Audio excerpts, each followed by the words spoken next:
Opened in 1886, the Hot Wells Spa was lavish and renowned enough during the early decades of the 20th century to attract movie stars and notables from all over the country. Will Rogers, Gloria Swanson, Theodore Roosevelt, Cecil B. DeMille, Rudolph Valentino all dipped their famous forms into the baths. Guests could sleep at the spa in the lovely 200-room hotel. People went to Hot Wells for rejuvenation, recreation, respite, and courting, among other things. They could soak in the sulfur mineral water, swim, have massages, attend dinners and dances, view the exotic animal menagerie, or simply wander peacefully on the grounds rich with bird calls and calm. The Hot Wells area was so mysterious to a young child, and between the palm trees and the sound of the water fountain at night, you just fed yourself, soaked up all the magic you could while you were there, just savored everything that happened. I think we just went there out of curiosity because it was the thing to do. I'd never heard of sulfur water. I'd never heard that's supposed to be good for you. I'd never heard that it made you feel good, but it did. The atmosphere at Hot Wells was it was a very popular place for people to go for healing purposes, in addition to fun in the swimming pool. The reason we went to Hot Wells is because my husband had sciatica at the time, and he was asked to go to Hot Wells for treatments, and it really worked wonders.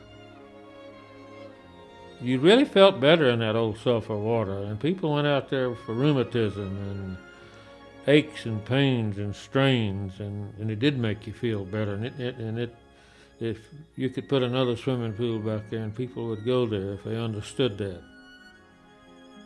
For years, San Antonians wondered about the Hot Wells Spa. Might it ever come to life again? Why couldn't it? Driving by the Hot Wells property, aficionados of history could see the peaks of the ruins over the trees. The hot sulfur springs were still there. They were just capped.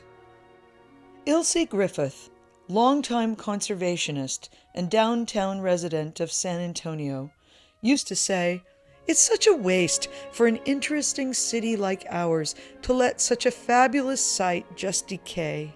Where is a person with imagination? Can't someone in a place that attracts thousands of tourists annually dream up a way that Hot Wells could be reborn? Not just for tourists, but for everybody."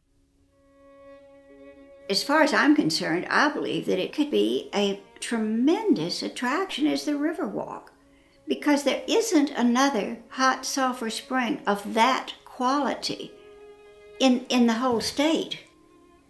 That hot sulfur water is God-given. It's just a shame that that water and that wonderful asset cannot be used, which is as a great health resource. One of the last newspaper stories I read to my friend Ilse Griffith in her hospital bed in April of 1999, when she was 99, only days before she died, was the great news that the Hot Wells Spa and surrounding acreage had been purchased by developer James Lifshutz.